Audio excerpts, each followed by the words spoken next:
عزیزان دل سلام. بهترین قاشق پنجه قشنگ رو برای شما نشان میدیم که قاشق پنجه و بسیار طرفدار داره. خیلی از مشتری های از مو از این خریداری کرده، بسیار راضیه. عزیزان دل، این قاشق پنجه برای 24 نفر، برای 48 نفر، برای 60 نفر، مثلا 200 نفر، 200 نفر، هر قدر بخواین موجوده. خب شما سایل که مشتری های نازنین، این قاشق پنجه بسیار قشنگ و مقبوله. در خدمت می نشان میدیم که همه چیزایش را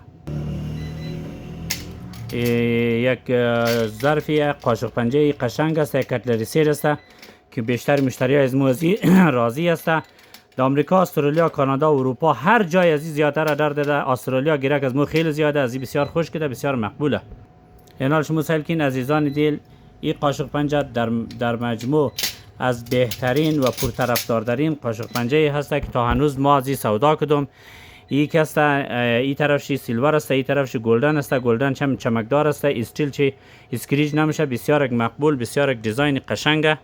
در بین از این سید از این مشتری نازنین 12 دنه نزدیک برای چاول میاد، 12 دنه برای دونگه میاد، 24 دنه چاول خوری، 24 دنه چنگال کلان، 24 دنه چنگال ریزه، 24 دنه ماسخوری.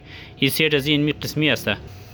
مشتری نازنین سلکین، این قاشق پنجه در مجموع پیش از مود علیاباد کراکری موجوده. یکو کسی دیگر از این قاشق پنجه نداره. اگر داشته باشن در این قیمت مناسب شما را نمیدیا. شما سایلکین پیج از مو را حتما سابسکرایب کید. علیاباد کراکری را به خاطر از اینکه ما میتونیم بهترین ظرف های قشنگ و مقبول از دکان برای شما نشان بدیم. اگر سابسکرایب نکنید، ظرف های قشنگ و مقبول را برای شما دیگه در یوتیوب شما نمیاد سایل نمیتونید. یعنی مشتری نازنین سایلکین، این دیگه بهترین ظرف، بهترین قاشق پنجه که ما تا هنوز این در مشتری های سایل که تو مشتری های مازی خریداری منه سایل منه دیگه. علیاباد کراکری این قسم قاشق پنجه قشنگ رو برای شما ورده. کوشش کید که از علیاباد کراکری از این بخرین و بهترین قشنگترین است.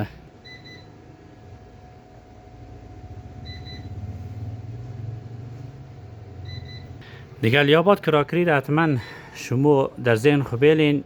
یوتیوب از ما رو سابسکرایب کن. بهترین ظرف ها رو شما میتونید ما بخشش در کشورهای مختلف بخشش روان کنم.